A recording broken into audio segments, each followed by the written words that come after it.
Saki's The Open Window. My aunt will be down presently, Mr. Nuttall, said a very self-possessed young lady of 15. In the meantime, you must try and put up with me. Frampton Nuttall tried to say a few words which should flatter both the niece of the moment and the aunt that was to come. Privately, he doubted whether these formal visits on total strangers would help the nerve cure which he was to undergo. I know how it will be, his sister had said when he was preparing to leave for the country. You will bury yourself down there and not speak to anybody. I shall just give you letters to all the people I know there. Some of them, as far as I can remember, were quite nice. Frampton wondered whether Mrs. Suppleton, the lady to whom he was presenting one of the letters, was one of the nice people. Do you know many of the people around here? Asked the niece, when she thought that they had been silent long enough. Hardly anybody, said Frampton. My sister was staying here at the rectory, you know, about 4 years ago, and she gave me letters of introduction to some of the people here. Then you know practically nothing about my aunt, continued the young lady. Only her name and address, admitted the visitor. He was wondering whether Mrs. Suppleton was in the married or widowed state. Something about the room made him believe the former. Her great tragedy happened just 3 years ago, said the child. That would be since the time your sister was here. Her tragedy? Asked Frampton. Somehow, in this restful country, spot tragedies seemed out of place. You may wonder why we keep that window wide open on a cold October afternoon, said the niece, pointing to a large French window that opened onto a lawn.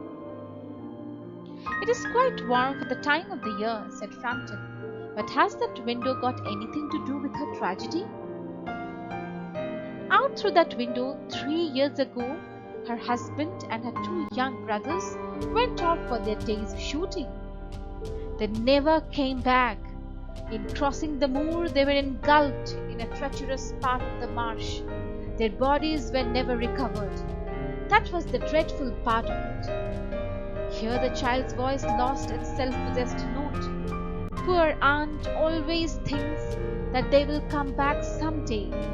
They and the little brown spaniel that was lost with them, and walk in through that window just as they used to do. That is why the window is kept open every evening until dusk. Poor dear aunt, she has often told me how they went out, her husband with his white raincoat over his arm.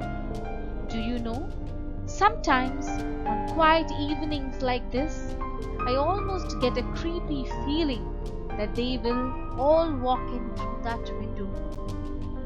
She broke off with a little shudder. It was a relief to Frampton when the aunt hurried into the room with many apologies for being late. I hope Vera has been amusing you, she said.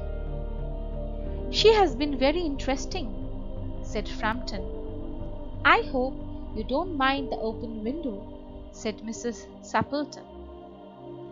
My husband and brothers will be home from shooting, and they always come in this way. She rattled on cheerfully about the shooting and the scarcity of birds and the prospects for duck in the winter. To Frampton, it was all purely horrible. He made a desperate effort to turn the talk to a less horrible subject, but he was conscious that his hostess was giving him only a fragment of her attention, and her eyes were constantly wandering past him to the open window. The doctors have ordered me complete rest from mental excitement and violent physical exercise, announced Frampton, who, like many people, mistakenly believed that total strangers are hungry for details of one's illness, their cause and cure. Oh, said Mrs. Suppleton in a voice which only replaced a yawn at the last moment. Then she suddenly brightened into alert attention, but not to what Frampton was saying. "Here they are at last!" she cried, just in time for tea. Frampton shivered slightly and turned towards the niece with a look of sympathetic understanding. The child was staring out through the open window with dazed horror in her eyes. Frampton swung round in his seat and looked in the same direction. In the deepening twilight, three figures were walking noiselessly across the lawn towards the window. They all carried guns under their arms, and one of them had a white coat over his shoulders. A tired brown spaniel kept close at their heels. Frampton grabbed wildly at his stick and hat. The hall door and the gravel drive were dimly noted stages in his hasty retreat. A cyclist coming along the road had to run into the hedge to avoid colliding with him. "Here we are, my dear," said the bearer of the white raincoat, coming in through the window. "Who was that who rushed out as we came up?" "A most extraordinary man, Mr. Nuttall," said Mrs. Suppleton. "Could only talk about illness, and dashed off without a word of goodbye or apology when you arrived. One would think he had seen a ghost." "I think it was the spaniel," said the niece calmly. "He told me he had a horror of dogs.